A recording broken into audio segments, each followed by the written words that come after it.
कहता है कि अगर जिद कुछ करने की हो तो मुश्किलें कहीं टिकती नहीं हैं और फिर इंसान अपने जज्बे से वो कर दिखाता है जो उसकी पहचान बन जाता है।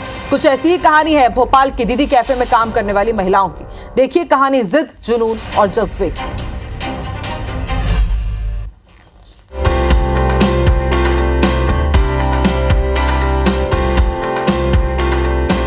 कैसे आकाश में सुराग नहीं हो सकता, एक पत्थर तो तबीयत से उछालो यारो। प्रसिद्ध शायर दुष्यंत कुमार का ये शेर सीएम हाउस भोपाल के कैफे में काम करने वाली इन महिलाओं पर चरितार्थ होता है,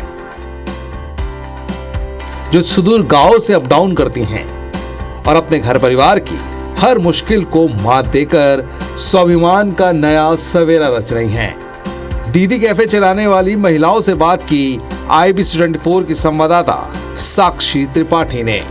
एक महिला जो घर के दहलीज के अंदर है, एक महिला जो घर का चूल्हा चौका संभाल रही है।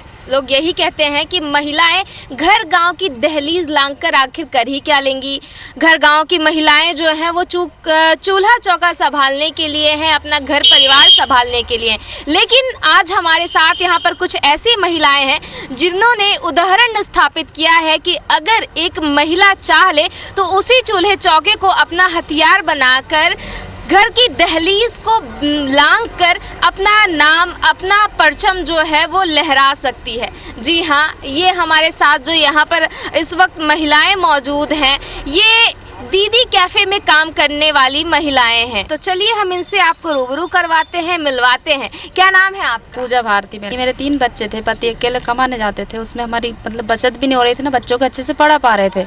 मैंने भी उनके साथ हाथ बटाया, समूह द्वारा जुड़े, समूह से फिर ट्रेनिंग ली, दीदियों से मिले। मैं खजूरी सड़क की हूँ, दीदियाँ फंदा की है, उनसे मिला, संगठन में बैठे, पता चला कि समूह द्वारा बहुत जगह काम मिल रहा है दीदियों को। उनके साथ में ट्रेनिंग पे गई, उसके बाद हमको ये काम मिला है। मेरी दीदियों से मुलाकात हुई, उन्होंने बोला कि आजीविका मिशन द्वारा दीदी कैफे खोला जा रहा है, वहाँ ट्रेनिंग पे है, ट्रेनिंग देना है।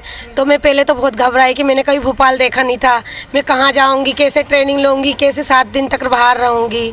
फिर दीदियों ने बोला कि नहीं दीदी, हम जाते रहते हैं ट्रेनिंग पे, ऐसी कोई दिक्कत वाली बात नहीं है, आप चलो। तो हम इनके साथ ट्रेनिंग पे गए, 7 रोज़ की ट्रेनिंग ली, उसके बाद यहाँ आए। हमने हमारे पति को लोडिंग गाड़ी दिलवा दी है, इससे वो खुद अपना काम कर रहे हैं। नामुमकिन था, जब घर पर रहते थे तो सोचते थे क्या करेंगे, कहाँ जाएंगे, लेकिन समूह से जुड़े और बाहर निकले, ट्रेनिंग ली तो हमको खुद को अपने आत्मनिर्भर हो गया कि हाँ हम भी कुछ कर सकते हैं। तो क्या किया आपने कमाई से? हमने सुना है ये आपकी बिटिया है और आपने अपने पैसों से बिटिया के नाम FD भी, मतलब खुद का सिक्योर किया और बिटिया का भी सिक्योर कर लिया। बिल्कुल, क्योंकि बहुत छोटी थी जब उसके पिताजी का एक्सीडेंट, दुर्घटना, मौत हो गई। अब उसके लिए कुछ तो करना था, उसकी पढ़ाई लिखाई। जब अपने दम पे कुछ करना रहे, अपने पैरों पे खड़े होना बहुत ज़रूरी है।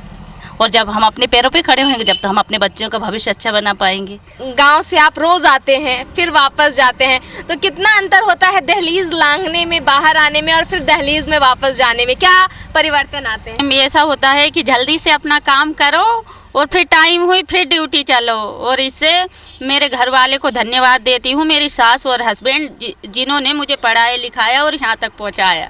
जब से स्व सहायता समूह से जुड़े हैं हम लोग, उससे छोटे छोटे काम करते थे, अब थोड़े ऊंचे लेवल पे आ गए हैं। दीदी कैफे चलाने वाली इन महिलाओं ने रोटी बनाकर और रोटी बेचकर अपने घर के लिए रोटी कमाई है और समाज के बीच साहस की नई लकीर खींचते हुए ये बता दिया है कि मेहनत और लगन हो तो बड़े से बड़ा काम भी आसान हो जाता है।